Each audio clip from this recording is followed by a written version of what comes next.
Welcome back to The Deep Dive.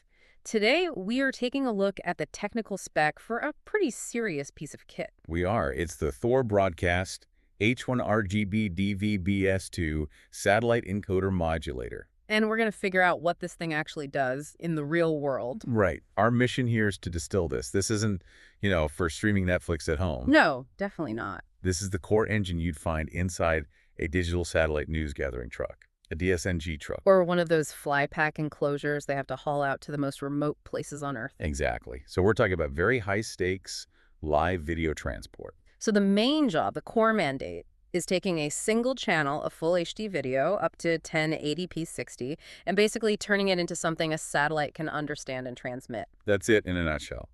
And it'll take a standard HDMI signal, but also component analog, YPBPR. And that YPBDPR part is actually our first real clue, isn't it? It is. I mean, why keep an older analog connection on a brand new HD encoder? You'd think it would be all digital by now. Well, out in the field, in those high-pressure situations, there's still a surprising amount of critical legacy gear. Older field monitors, maybe some specific cameras. Things like that. This unit has to guarantee compatibility, not just, the latest and greatest. Okay, let's unpack its identity then, because it's not just one thing, is it? It's a triple threat. It is. It's a combination encoder, a modulator, and an ASI box, all in one box. So the encoder turns the raw video into a compressed digital stream.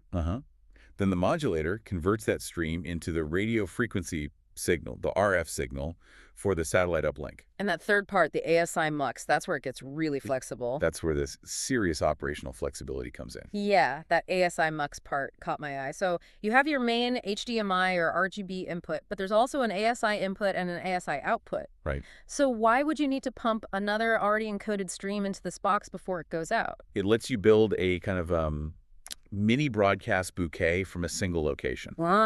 So ASI, asynchronous serial interface, that's the standard for combining broadcast streams.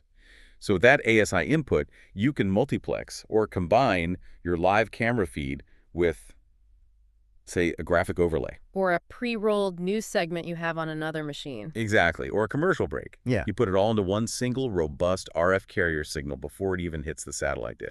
That makes this thing way more powerful than just a simple camera encoder. Much more. Now let's talk compression. It offers a choice between the older MPEG-2 and the more modern H.264. Yeah, and given how expensive satellite bandwidth is, you have to wonder, why bother keeping MPEG-2? It seems like a strange choice. It all comes down to interoperability. While H.264 is way more efficient, a lot of older professional networks or even specific satellite transponders are still hardwired to only receive MPEG-2. So this gives the operator the freedom to connect to basically any receiving station on the planet. That's the goal. And then you pair that codec choice with a huge range of bit rates, from a tiny 0.5 megaps up to 19.5 megaps. Constant or variable bit rate, too. So it's a huge trade-off in the field between quality and bandwidth. A constant balancing act.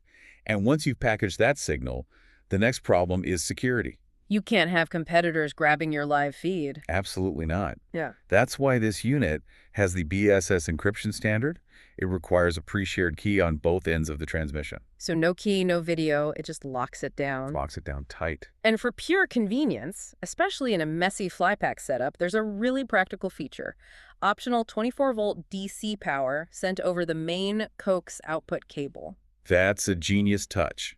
A real lifesaver for field engineers. Because it powers the uplink antenna directly. It powers the LNB, the low noise block down converter, on the antenna. It saves you from running another power cable in some chaotic place where there are no outlets. And you just manage that and everything else from the front panel or a simple web browser interface. Yep.